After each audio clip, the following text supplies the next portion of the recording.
la houlette de dignitaires de l'Église, ces assemblées souhaitent offrir la parole à tous ceux qui veulent engager un véritable débat politique. Hélas, au Togo, les ressentiments accumulés depuis trop longtemps, les inégalités, les manipulations, les exactions, les disparitions inexpliquées vont donner un tour caricatural puis dramatique à ces débats. Je cite, « Nous sommes réunis ici par la volonté du peuple. Nous n'en sortirons que par la force de la baïonnette. » Fin de citation. Principal accusé, le général Eyadema est mis sur la touche. On le dit même otage de son armée. Les violences s'amplifient et vident Lomé de ses habitants. Les désaccords entre l'ancien parti unique et l'opposition, morcelés en multiples factions, enlisent les travaux de la conférence nationale. Il ne faut plus qu'on se trompe dans ce pays. Nous devons nous dire la vérité. Merci, Monseigneur Président. Je vous respecte beaucoup. Excusez-moi ma colère, mais je l'ai dit, je ne suis pas un chrétien, je suis un apprenti chrétien. Et à cette limite-ci, je sais mes responsabilités. De toute façon, merci bien, on peut laisser tout le débat. Faire venir les témoins ici pour témoigner devant cette assemblée. Je n'ai pas besoin de poste ministériel. C'est vous qui en avez besoin, monsieur le ministre.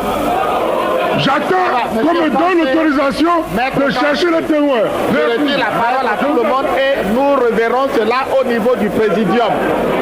Monsieur le ministre, avec tout le respect que je vous dois, je vous dis que la séance est suspendue, monsieur le ministre. Et c'était mon procès qui animait cette conférence. Ils écrivaient des injures pour donner les gens à vivre. Et c'est tout ce qui m'insultait beaucoup.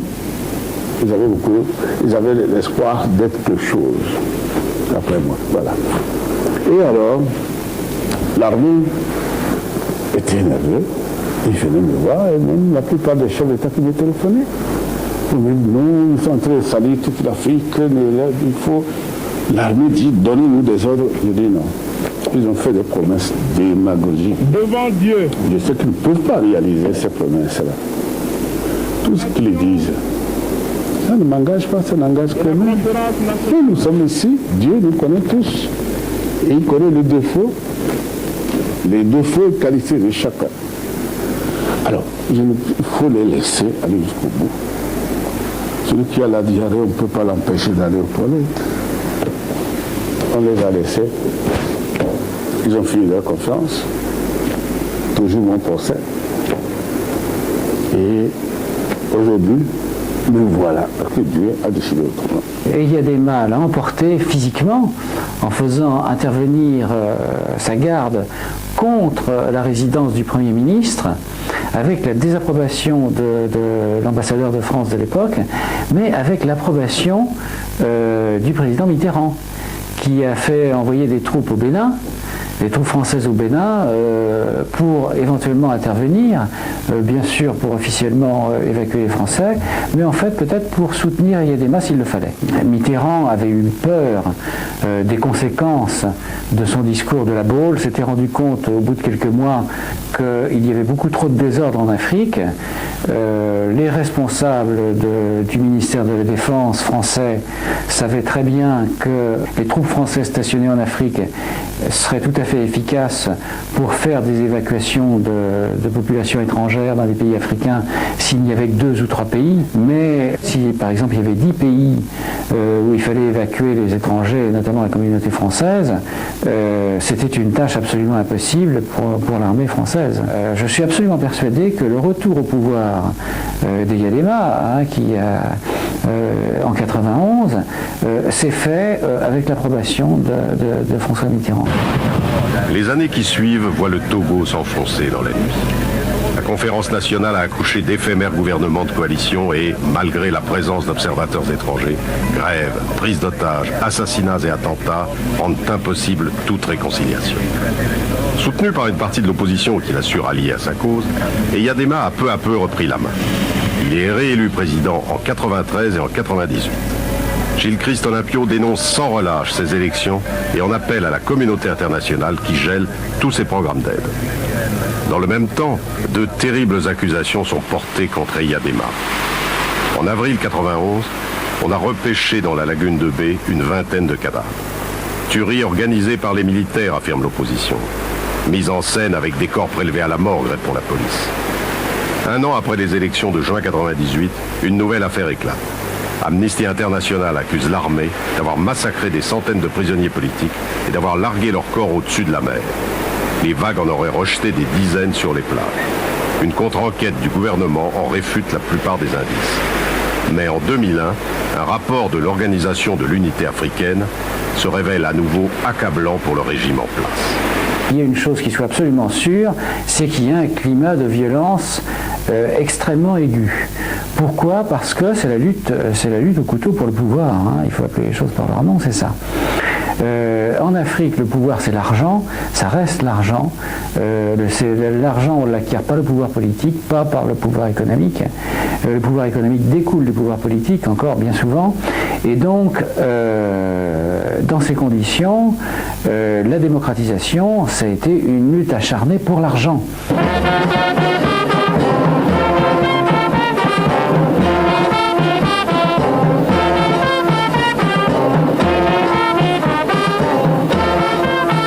Les amis se choisissent. Quand on est amis, les amis, quoi qu'il arrive, dans les circonstances heureuses ou malheureuses, et l'amitié continue, il n'y a que Dieu qui puisse séparer, n'est-ce pas, les amis.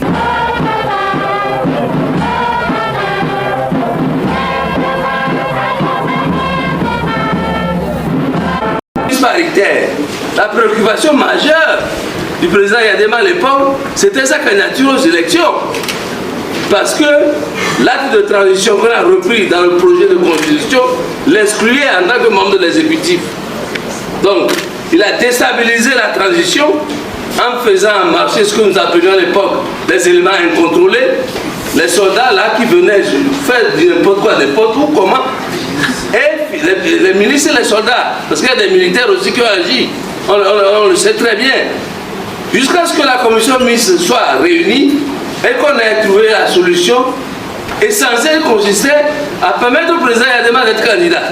À partir de ce moment-là, il a accepté le principe d'avoir une constitution. C'est pour cela qu'il a réuni les militaires au camp Landia une semaine avant le référendum. Il a demandé que maintenant il faut voter pour la constitution. Ensuite, il a adressé solennellement la nation le 25 septembre, un vendredi soir, n'est-ce pas? Et le référendum a eu lieu le 27.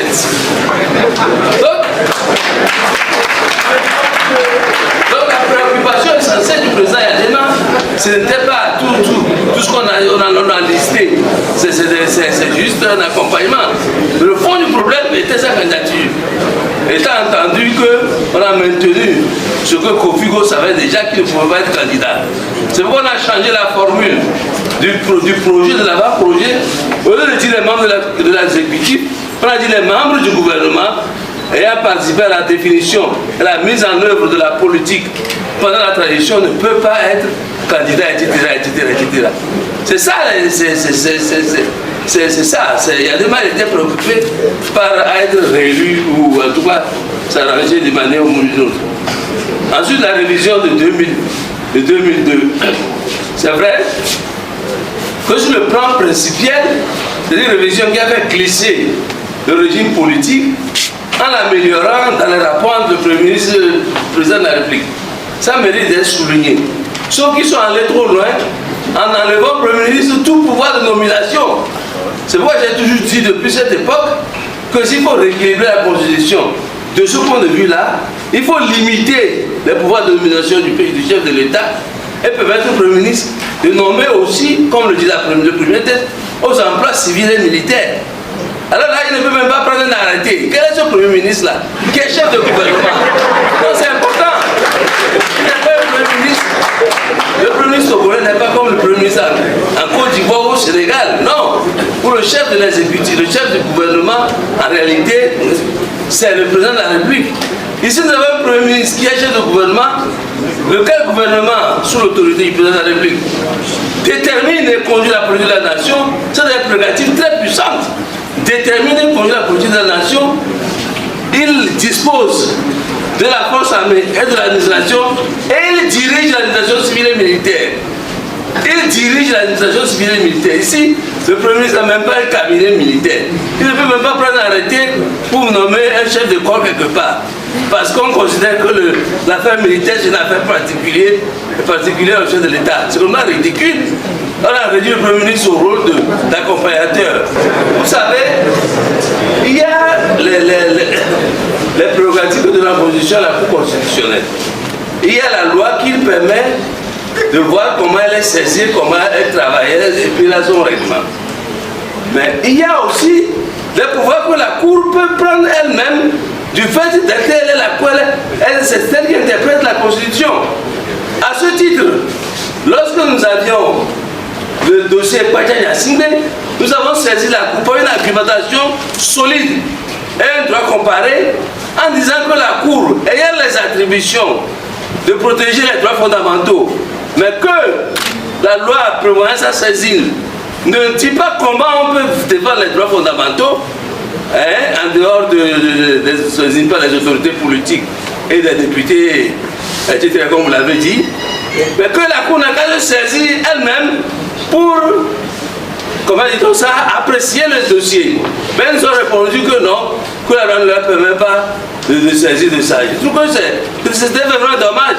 C'était l'occasion pour la Cour de s'affirmer et de dire que c'est vrai que la loi ne nous le permet pas, mais nous avons l'opportunité. Puisque personne d'autre ne viendra nous dire. Monsieur Joly, je crois que vous avez dit l'essentiel. Vraiment, laissez le temps aux autres. Bon, ok, bon, je laisse le reste. Midati wo wadwilo, oh laissez-les manger. Midati wo wadwilo, oh laissez-les manger. Wo yo yo yo yo, midati wo wadwila. Voilà.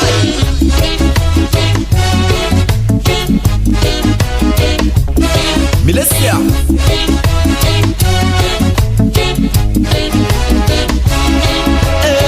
Wawele ye milela, tout simplement parce qu'ils sont nos maîtres et nous leurs esclaves. Ijay, oh Lord, hey, Wawele ye milela, tout simplement parce qu'ils se croient nos dieux et pour ça ils nous imposent. Oh Lord, yeah.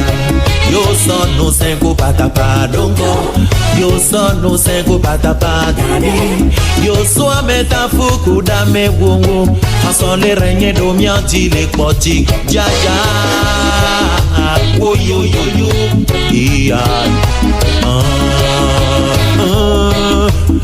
no no no, iya, voade maume via makutia ya meo,